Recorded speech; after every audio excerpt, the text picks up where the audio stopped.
नमस्कार मित्रों, आज की हमारी कहानी है तो मैं बच्चा पैदा करने की क्या ज़रूरत है। चलिए मित्रों, कहानी की शुरू करते हैं। तो मैं बच्चा पैदा करने की क्या ज़रूरत है। मेरी पत्नी बहुत परेशान थी क्योंकि मैंने आखिरी फैसला सुना दिया था। मैंने सोचा था कि बुढ़ापे में मेरे चारों भाई ही हमारी देखभाल कर लेंगे, लेकिन उस रात मेरे सर पर आसमान टूट पड़ा क्योंकि जिस भरोसे पर मैंने ज़िंदगी का सबसे बड़ा फैसला लिया था, वही भरोसा राख बन चुका था। बात उस दिन से शुरू होती है जब मेरी शादी के बाद घर में सब कुछ बदल गया था। मैं 5 भाइयों में सबसे बड़ा था और एक छोटी बहन भी थी। माँ का देहांत बचपन में ही हो गया था। पिताजी ने हमें बहुत संघर्ष से पाला था। मैंने ही अपने छोटे भाइयों को पढ़ाया लिखाया, उनकी फीस भरी, शादी तक कराई। जब मेरी शादी नीलम से हुई तो पिताजी बोले थे, बेटा अब घर की जिम्मेदारी आधी तुम्हारी पत्नी की भी होगी। नीलम बहुत समझदार, सादगी पसंद और संवेदनशील थी। उसने घर की जिम्मेदारी ऐसे संभाली कि सब कहने लगे, नीलम भाभी के आने से घर में माँ की कमी पूरी हो गई। सच भी यही था। वो 5 बच्चों की तरह ही मेरे चारों भाइयों को एक बहन की देखभाल करती थी। किसी का कपड़ा प्रेस करना, किसी को कॉलेज के लिए टिफ़िन देना, किसी की फीस भरने के लिए अपने गहने गिरवी रखना, वो सब कुछ करती थी और कभी शिकायत नहीं करती थी। कई बार तो मैं उसे कहता था, थोड़ा अपने लिए भी सोच लिया करो। वो मुस्करा देती, ये सब मेरे ही तो बच्चे हैं। वक्त बीतता गया, भाइयों की पढ़ाई पूरी हुई, नौकरी लगने लगी, पर उसी वक्त एक दिन नीलम ने धीरे से कहा, सुनो, अब हमारी भी एक अपनी दुनिया होनी चाहिए ना। मतलब बच्चा। मैं थोड़ी देर चुप रहा, फिर बोला, देखो नीलम, इतने सारे बच्चे हैं घर में, 4 देवर और एक नंद, सब तुम्हारे बच्चे जैसे हैं। तुम इन्हें ही अपने बच्चे मान लो, हमारी ज़रूरत नहीं है। वो बोली, पर ये सब बड़े होकर अपने अपने घर चले जाएंगे, हमारे पास कौन रहेगा। मैंने मुस्कुराते हुए कहा, बुद्धू, जब ये सब बड़े होंगे तो हमारे पास ही रहेंगे। आखिर हमने ही तो सबको पाला है, बुढ़ापे में यही तो हमारी लाठी बनेंगे। वो कुछ कहना चाहती थी लेकिन रुक गई। साल दर साल बीतते गए।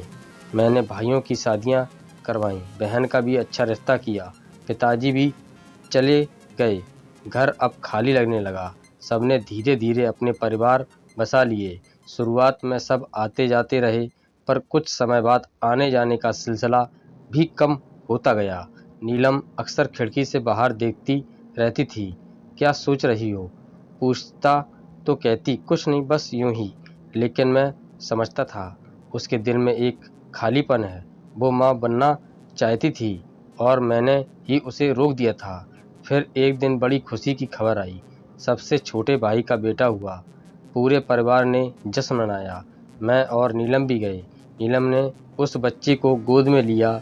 उसकी आंखों से आंसू बह निकले।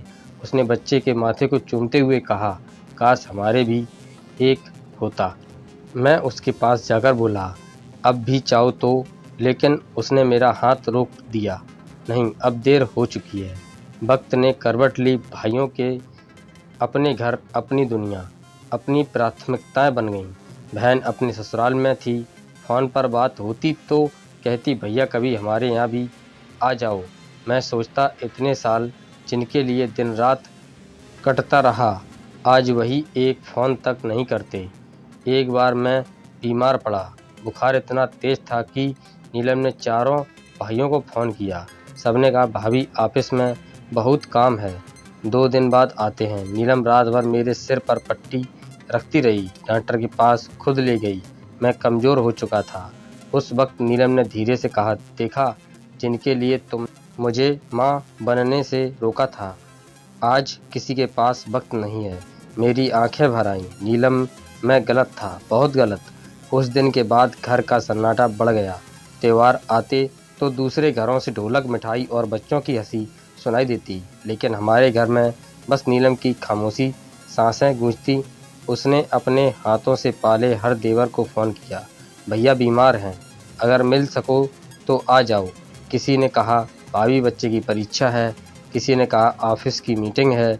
कोई नहीं आया। वो रात मेरी ज़िंदगी की सबसे भारी रात थी। नीलम का हाथ पकड़ा और कहा, अगर भगवान ने मौका दिया अगले जन्म में मैं तुम्हें माँ बनने से कभी नहीं रोकूंगा। नीलम मुस्कुराई, अगर अगले जन्म में भी तुम मेरे पति बनना चाहो तो वादा करो, इस बार सिर्फ रिश्तेदार नहीं अपना बच्चा पालेंगे।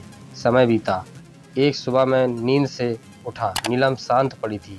उसका चेहरा सुकून भरा था, पर सांसें थम चुकी थी। मैं फूट फूट कर रो पड़ा।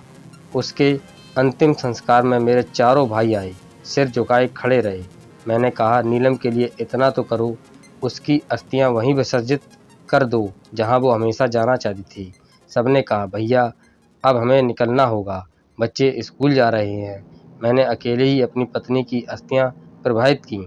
उस पल मुझे एहसास हुआ मैंने रिश्ते निभाने में अपनी ज़िंदगी खो दी, पर वो रिश्ते मेरे लिए एक पल को भी नहीं रुके।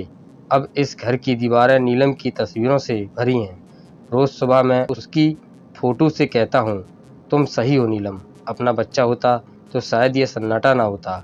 और अब जब कोई मुझसे पूछता, बाबूजी आपके बच्चे कहाँ हैं, तो मैं बस मुस्कुराकर कह देता हूँ, सब अपने अपने घरों में हैं, लेकिन मेरा घर अब खाली है। और यही हकीकत है। रिश्तों को निभाने में अगर खुद की दुनिया खो दी जाए तो बुढ़ापे में ना साथ मिलता है ना सहारा, बस एक तस्वीर रह जाती है और ढेर सारे अफसोस। मित्रों, ये थी हमारी आज की कहानी। कैसी लगी? आपको अच्छी लगी हो तो एक लाइक और चैनल सब्सक्राइब करना बिल्कुल मत भूलना। मिलते हैं ऐसे ही रोचक और धमाकेदार कहानियों को लेकर अगली कड़ी में। तब तक के लिए नमस्कार, जय हिंद।